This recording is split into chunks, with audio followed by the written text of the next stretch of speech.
à tous et bienvenue sur la chaîne du Maybe Planet. Nous sommes ravis de vous accueillir pour cette nouvelle émission dans laquelle nous marcherons sur un fil tendu au-dessus des terres de l'étrange et de l'incertain. En notre habitude, dans Funambule du possible et du peut-être, nous essaierons, armés de notre libre arbitre et de notre discernement, de garder notre équilibre pour ne pas basculer dans la croyance aveugle ou dans le déni péremptoire. Eh bien écoutez, nous sommes le soir d'Halloween, puisque nous sommes le lundi 31 octobre et nous voulions profiter de cette date pour enregistrer une nouvelle émission avec Jocelyn. Jocelyn, comment vas-tu ?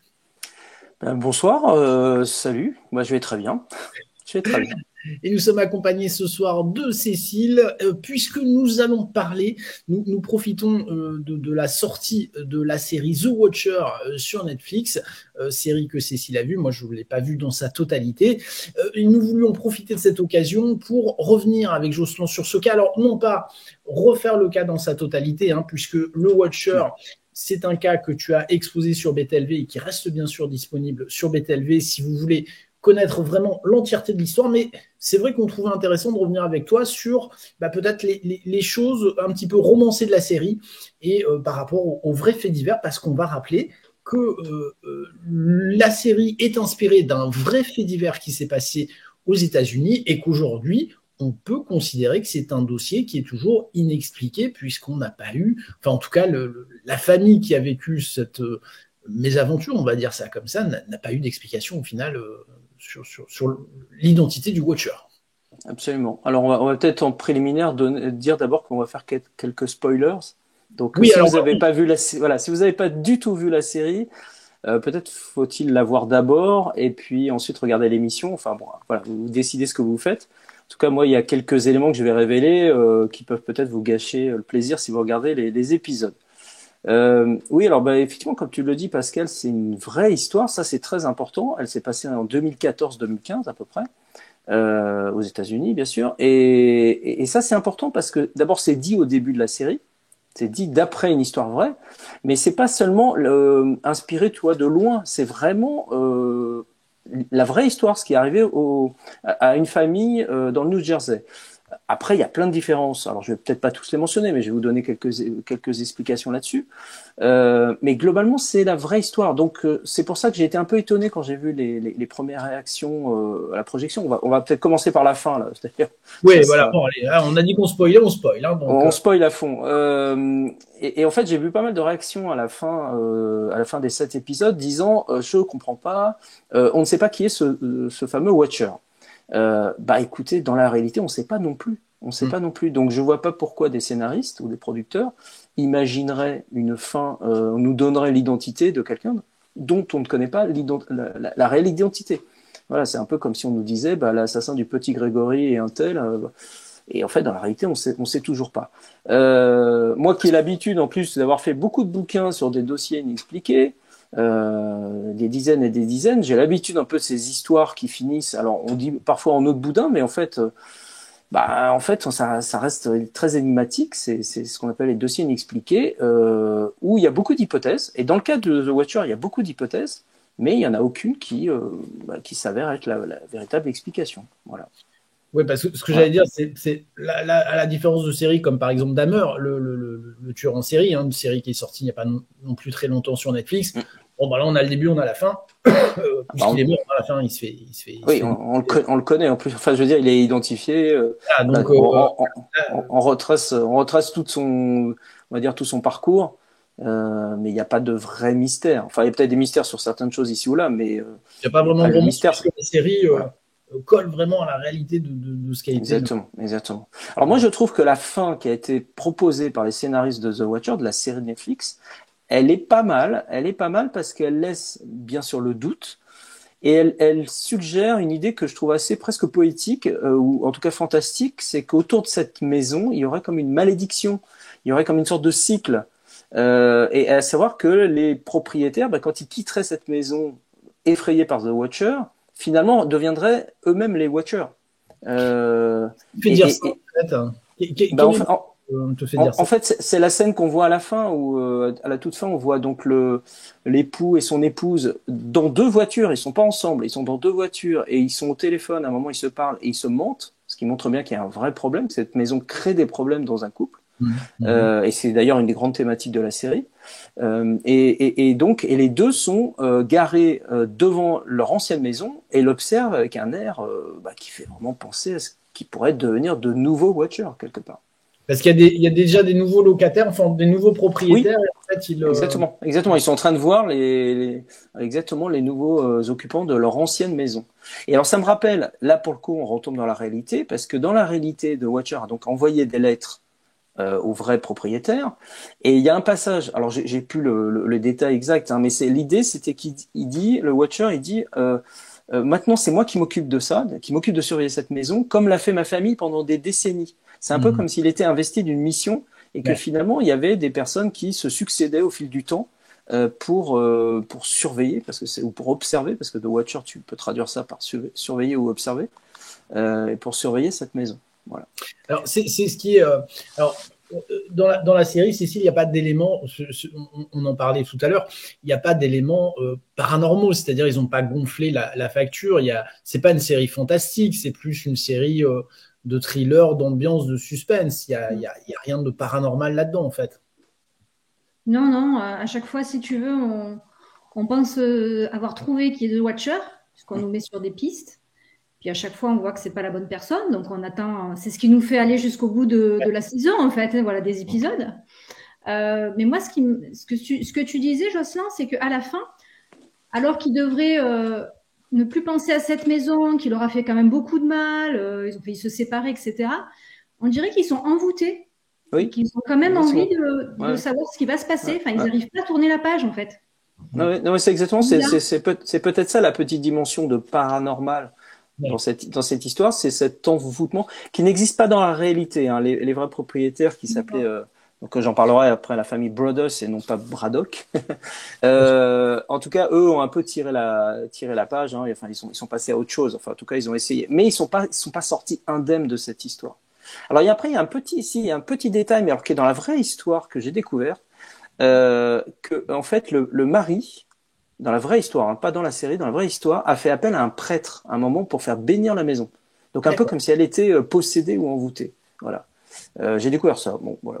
Et c'est vraiment le petit détail que j'ai. Et puis ça n'a pas été plus loin que ça, mais parce que alors dans la série, je ne sais pas, mais dans la vraie, dans le vrai fait divers, est-ce que le Watcher explique un petit peu sa démarche quand même? Est-ce qu'il y a une raison religieuse, géographique liée à la maison ou à son passé ou pas du tout? Non, il semblerait enfin, c'est un peu comme dans la série, il semblerait que The Watcher ne voit d'un mauvais œil l'arrivée de nouveaux propriétaires qui ont l'intention de tout modifier, de faire des travaux, de modifier vraiment l'architecture de la maison, surtout aussi bien à l'extérieur qu'à l'intérieur. C'est surtout ça.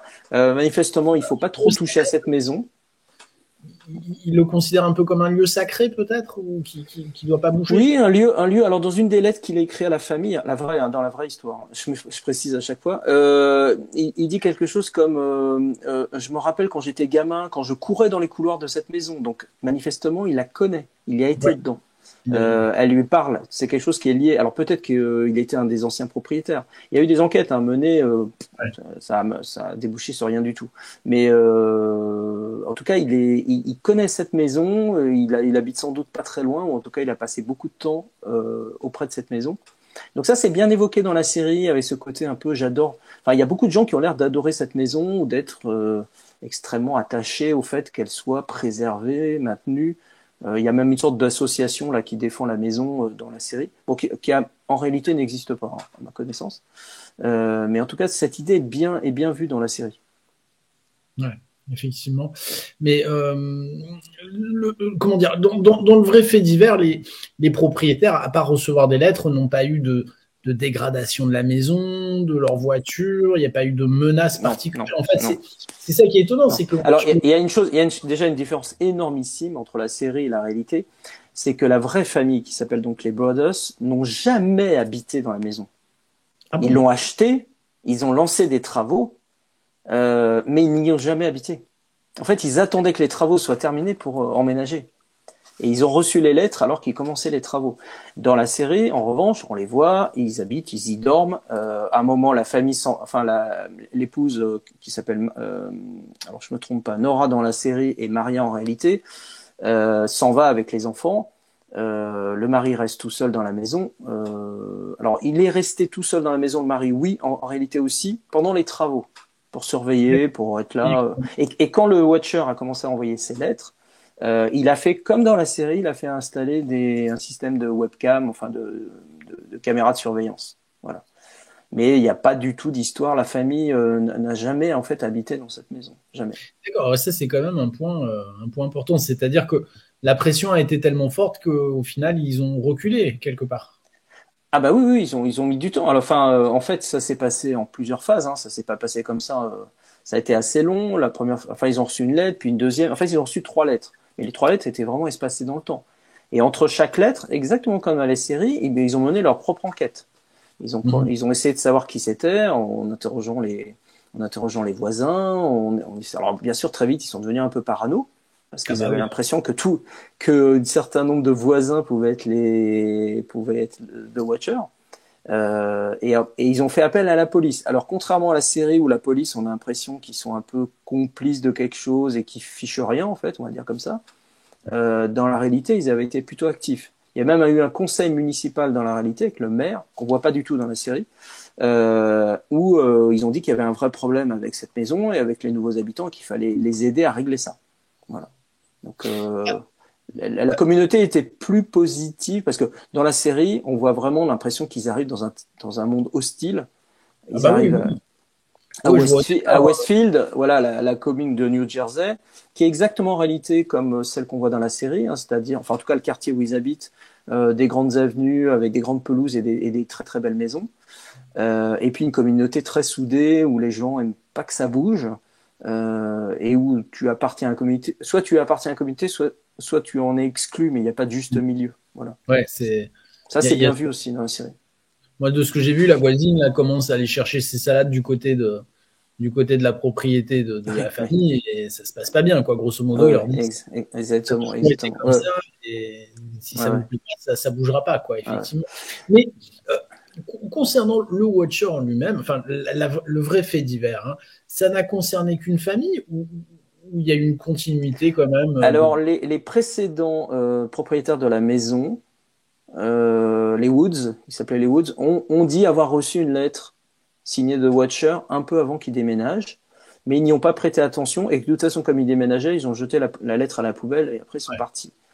Bon, c'est ce qu'ils ont raconté. Après, il y a une enquête menée sur les propriétaires précédents qui, bon, soit n'ont rien dit, soit n'ont rien signalé de bizarre. D'accord. Ouais. Et aujourd'hui, cette maison, j'imagine, aujourd'hui, la maison est toujours là, elle est toujours au 657 Boulevard à Westfield, ça, il n'y a pas de truc. Je t'avais envoyé quelques photos, alors je sais pas, je t'ai envoyé par mail quelques photos. Et donc, il y a quelques photos donc de la vraie famille. Alors, la vraie famille, je peux en dire 2 mots. Donc, ils s'appellent les Brothers et non pas les Braddock.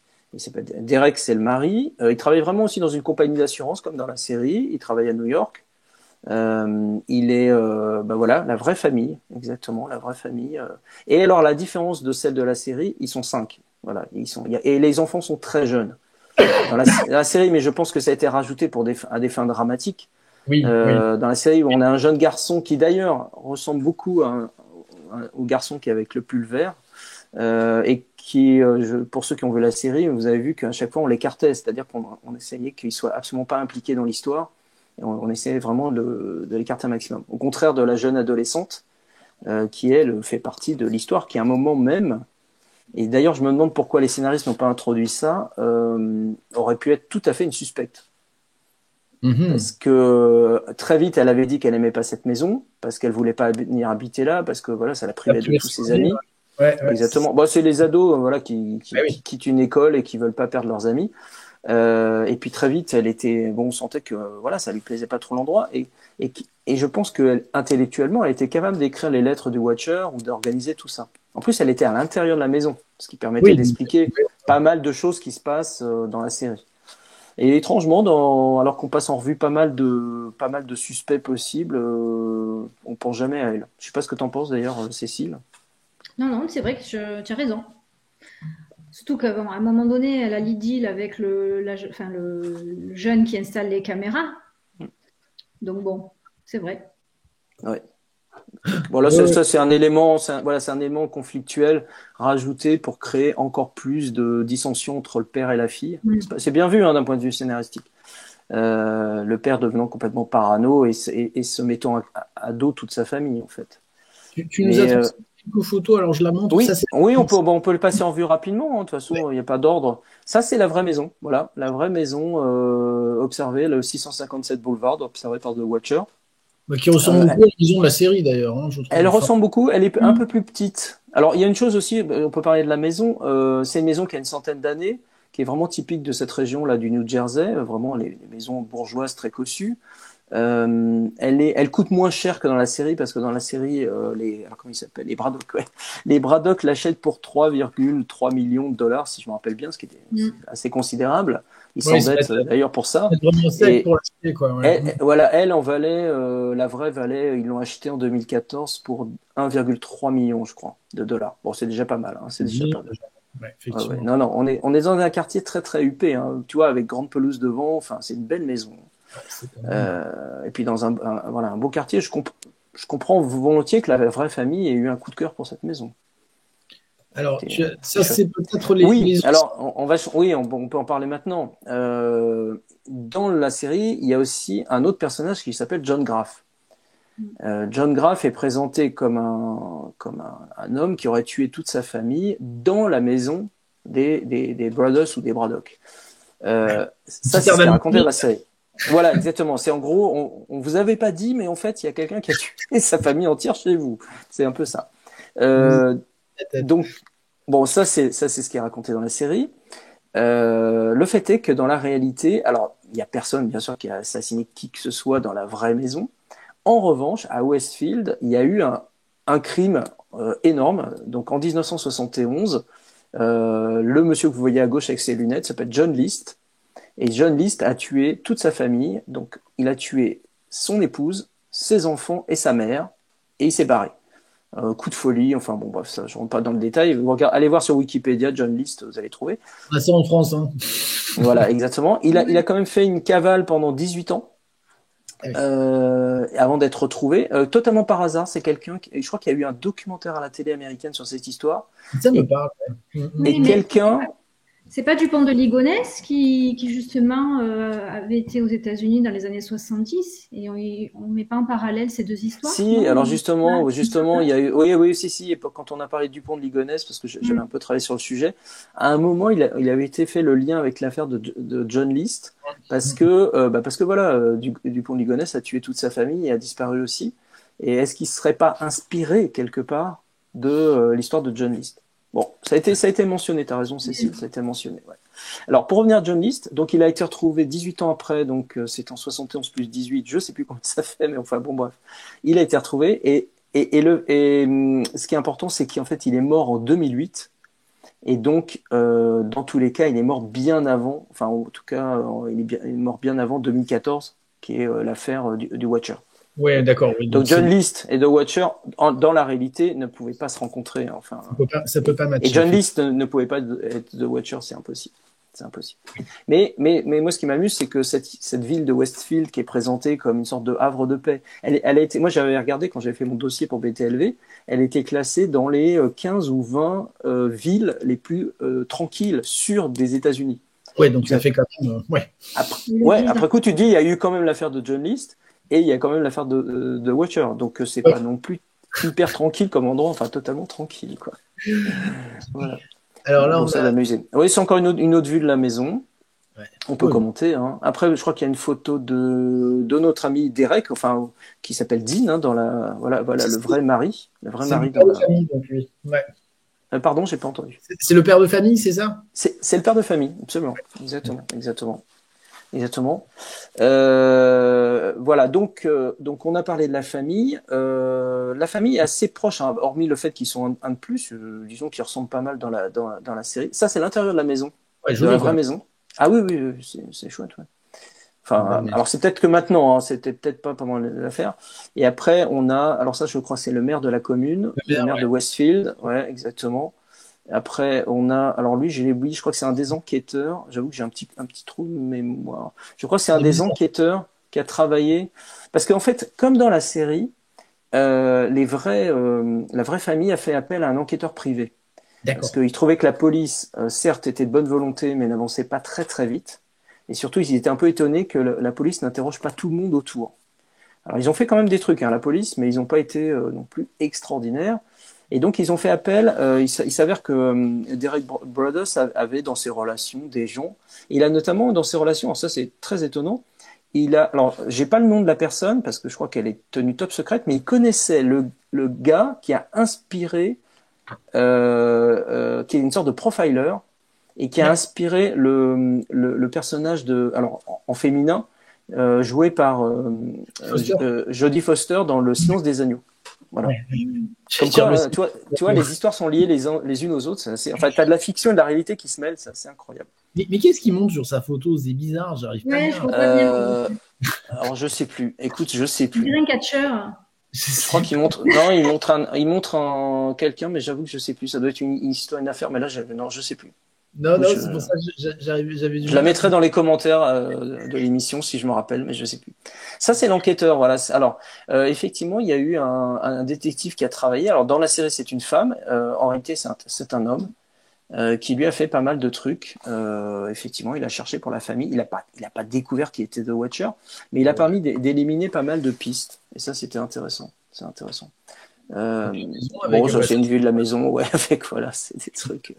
Ce qu'on trouve un peu sur Internet. Voilà, la famille. Bon, enfin, c'est des vues différentes de la maison, hein, mais ça montre un petit peu à quoi. Alors, en fait, c'est une maison qui, comme ça, a l'air sympa. Je pense qu'elle est très sympa. Hein. Elle a pas de. Un petit côté Amityville, mais bon. Oui, mais toutes les maisons qui sont sur la côte est des États-Unis, elles ressemblent tous à ça. Tu vas à Washington, t'as plein de maisons comme ça. Tu vas à Boston, c'est pareil, quoi. Donc, est-ce qu'il y a des gens qui vont la voir, cette maison, du coup, maintenant? Ils ont vu. Est-ce qu'il y a des Américains oui, j'imagine. Là, j'imagine, sachant que tout le monde a l'adresse, que quelqu'un qui passe par Westfield, il passe à mon avis, ça doit embêter les voisins d'ailleurs, parce que c'est exactement comme la maison d'Amityville. Les gens vont jeter un coup d'œil, se prendre en photo devant. Ça, j'en suis certain.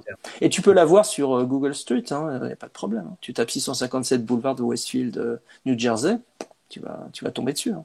Tu peux la voir. Et là, tu vois ce qui est intéressant, c'est que tu vois qu'effectivement, pas très loin, il y a d'autres maisons.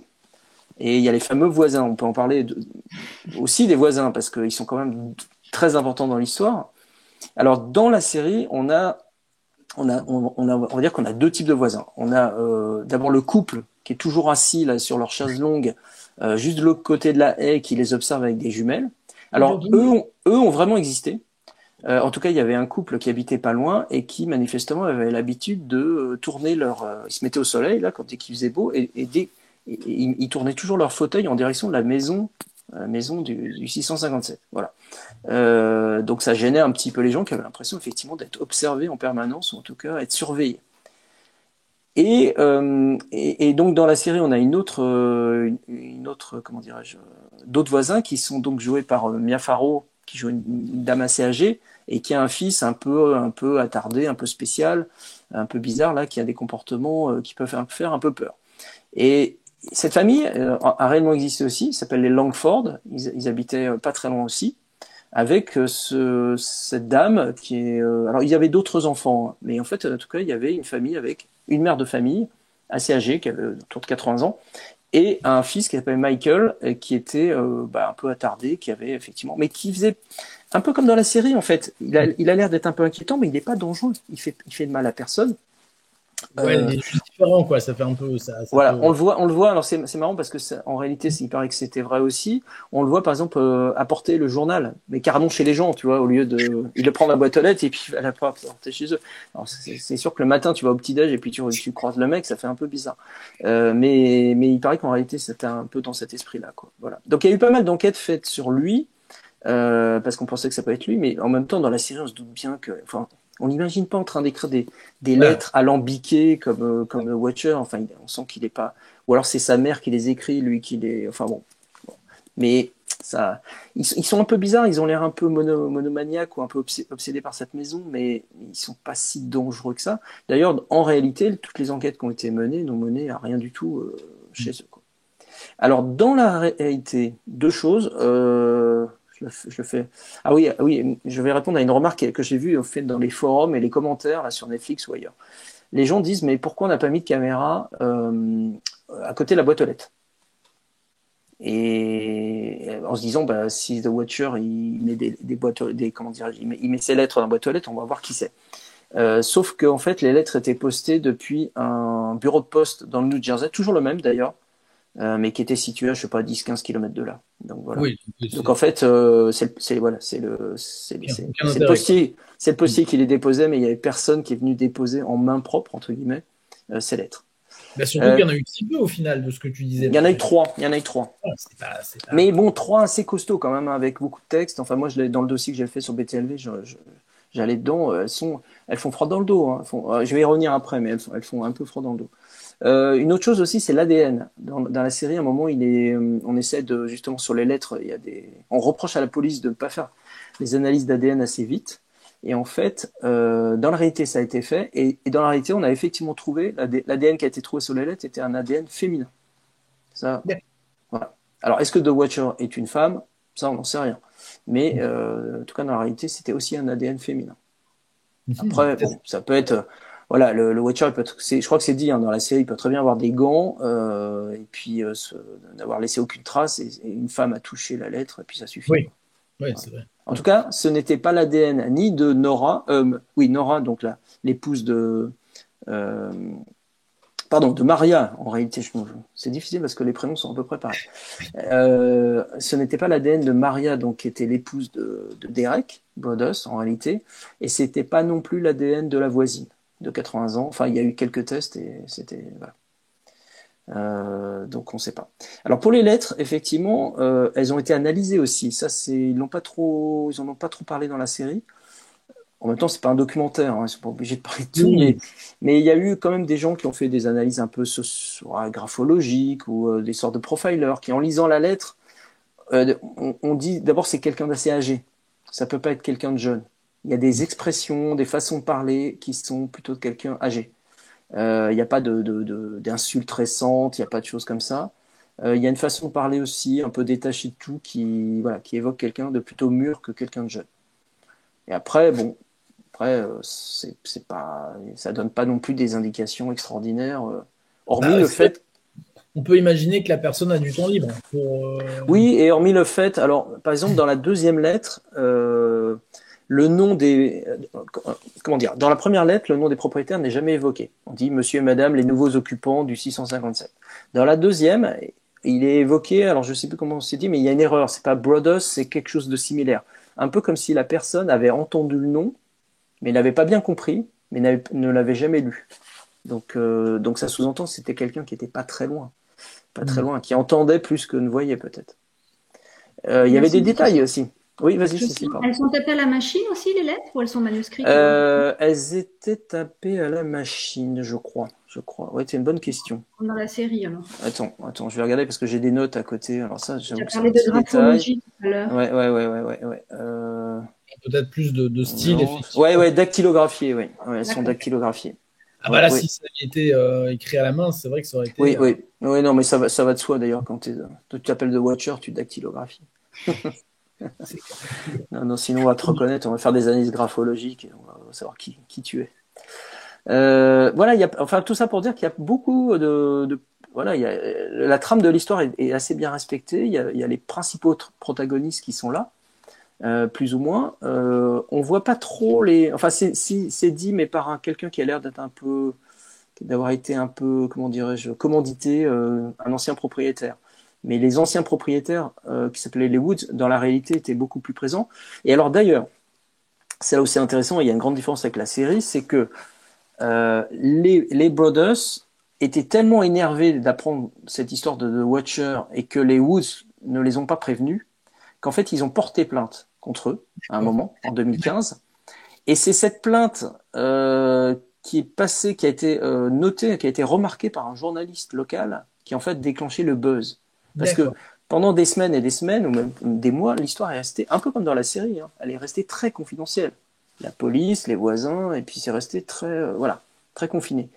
Et à partir du moment où un journaliste local a vu la plainte, il a compris qu'il y avait un truc un peu bizarre, une histoire, et donc il a sorti l'histoire. Et là, tu as du jour au lendemain CBS, CNN, tout ça qui ont débarqué. On a des photos où on voit dans la réalité des camionnettes de télé, hein, comme on voit dans les séries américaines, qui sont garées devant la maison. Ce qui n'est pas du tout le cas dans la série. La série, il n'y a pas du tout de. À un moment, il y a un article, il y a la fille qui met un truc sur son blog, enfin, mais ça reste. Voilà, il n'y a pas d'énorme buzz médiatique. Ouais, parce qu'on peut se demander un petit peu ce qui a généré le buzz, malgré tout. C'était le fait qu'on ne trouvait pas le Watcher. C'était. Oui.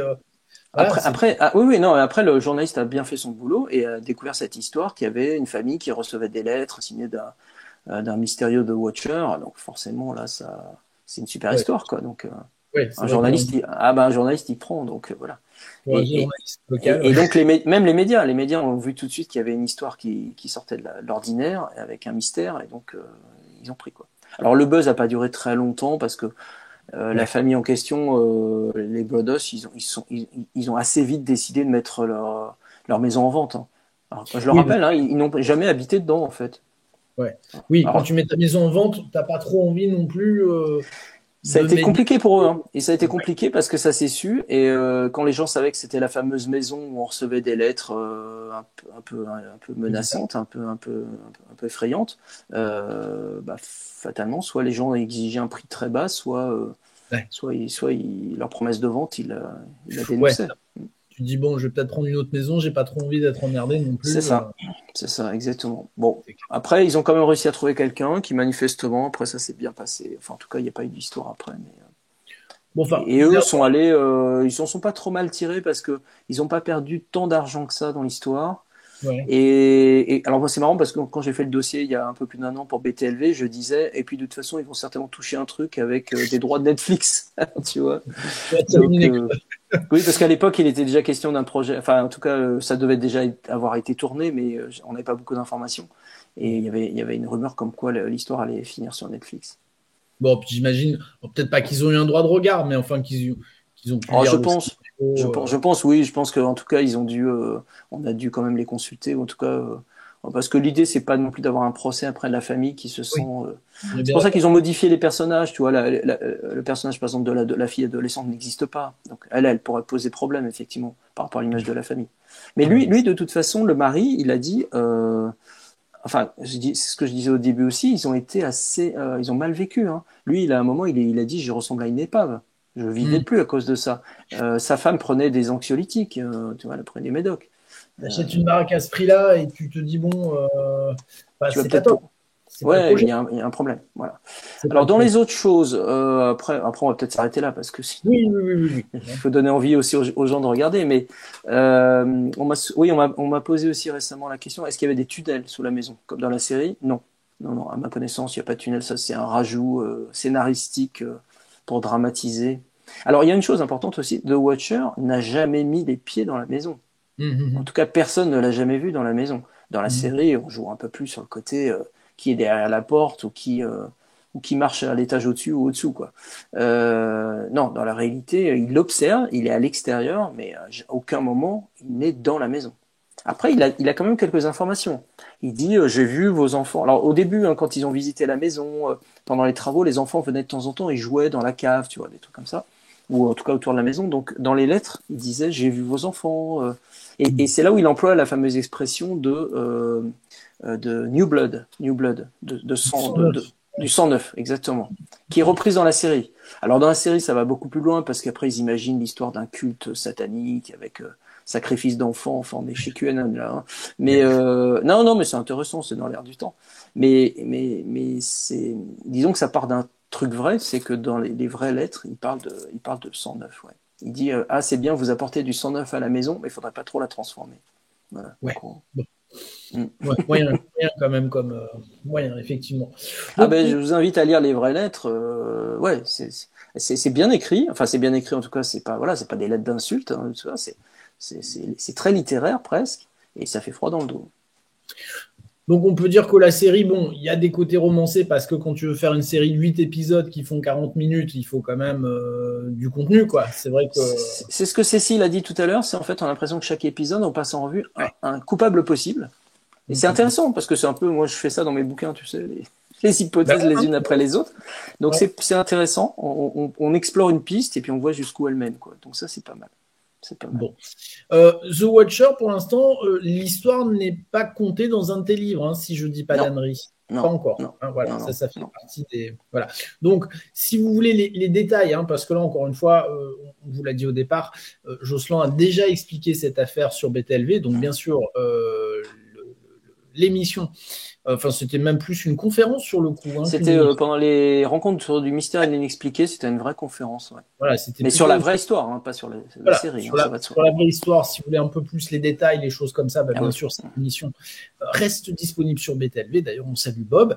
Et puis, voilà. Hein, avec Jocelyn, ça nous a permis de voir un petit peu les petites variations qu'ont fait les scénaristes. Mais bon, dans l'ensemble, Cécile et Jocelyn, vous diriez que c'est une bonne série à regarder. Oui, moi ça m'a plu.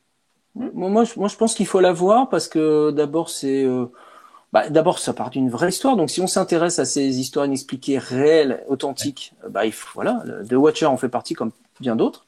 Et puis après, l'approche est quand même intéressante. Hein. Après, il faut se mettre dans la tête que on ne sait pas qui est The Watcher, donc il faut pas être déçu à la fin. Mais il faut quand même essayer. Et puis chacun peut après se faire son jugement. On va dire, comme on ne sait pas, chacun peut imaginer qui est The Watcher.